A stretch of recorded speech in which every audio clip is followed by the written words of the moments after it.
Hey everybody, Aaron Cowan, Sage Dynamics, and this is the OSS Suppressors Rad 9 multi-cal suppressor. Technically multi-cal, although it's in the name. It is designed primarily for 9mm. However, you can use other calibers that are the same diameter or smaller if you really wanted to. This is the first pistol suppressor along with the Rad 45 that OSS has put out for pistol calibers. Cool thing is their flow-through technology is continuing forward with this can, which is probably why it took them so long to produce a pistol suppressor, because it seems like most suppressor companies are going to cover all the major bases, and OSS was kind of the outlier there. For a long time, they didn't offer a pistol-centric suppressor until now with the Rad 9.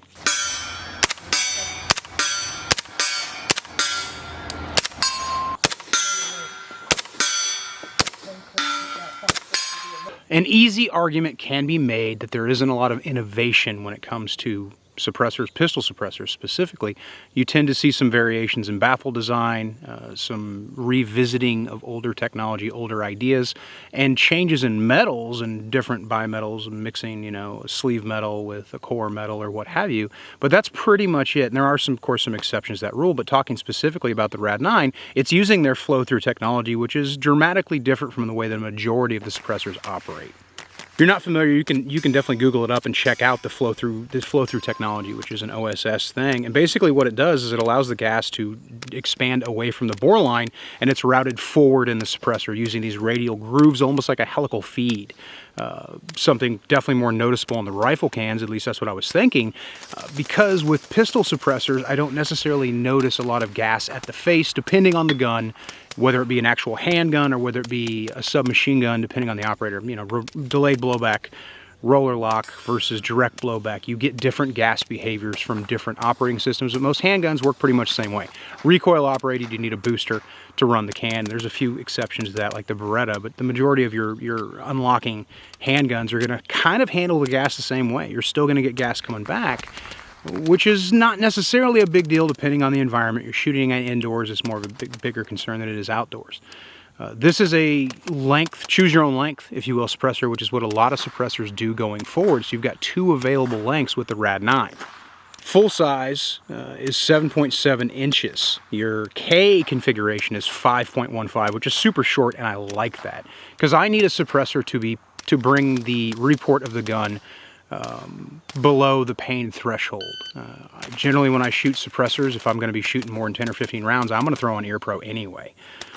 But if I'm using a suppressor for what it's intended for, to suppress the report of the gunshot, think about a home defense situation, or for those using your suppressors for things maybe a little bit more serious, law enforcement, military uses, you may have a sustained rate of fire going on there, and you want a suppressor that's going to be able to bring that pain threshold, or not even touch the pain threshold, as the suppressor heats up. So that's something I'm definitely looking for in my review process. With the Rad 9, I shot 115, 124, 124 plus P, and 147 subsonic. Of course, on subsonic, cans are usually going to attenuate the best. You're going to get that sweet sound, that little whoop, that's a little bit more movie realistic than what you get from your supersonic, because you can't get rid of that supersonic crack.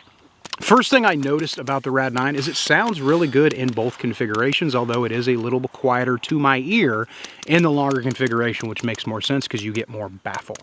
Baffles are a departure design. It's not a traditional stack like you're going to see with a lot of other suppressors. One thing I love about most pistol suppressors is being able to take them apart, which is intended for cleaning, but it also gives me a good idea of what kind of thought went into the overall design.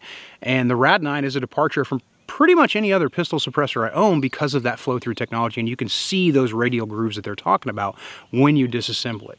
Putting it together, putting it on guns. Handguns can be notoriously finicky depending on the suppressor. What I liked about the Rad 9 in both the full size and the shorter configurations is none of the guns that are traditionally finically being suppressed, Glock probably being the worst in my experience. It's very picky on what ammo and what suppressors it likes with the OEM spring weights. It ran fine. My best suppressed handgun is my FN509. It handles suppressors the best, and it ran flawlessly as well. Pistol suppressors are a little bit novelty for me unless it's for a home defense type, specific niche type situation. So I'm more likely to put it on a PCC or a submachine gun. So most of the review time, this 2,000 rounds, was spent on PCCs and submachine guns. The burn down, 500 rounds as quickly as possible to see if that accelerated rate of fire would cause issues that I wouldn't otherwise notice shooting the same amount of ammunition over a much longer period of time. And because I have it, let's go ahead and throw some select fire through it. Here's your burn down.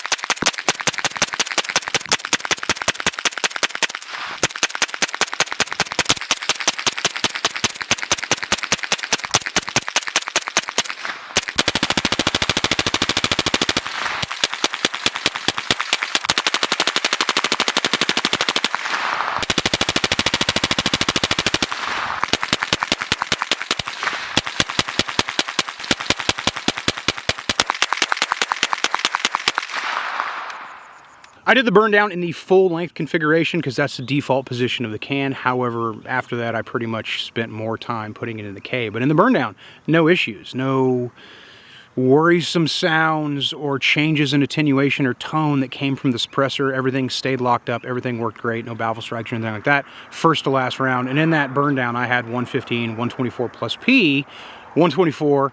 The only thing I didn't use in the burn down was 147 subsonic, although I did shoot a lot of subsonic through it before and after that, mostly after, getting a really good feel for the suppressor, using it on MP5 and CZ Scorpion, MPXK, a couple of handguns, just getting a good idea of how well the suppressor was going to perform.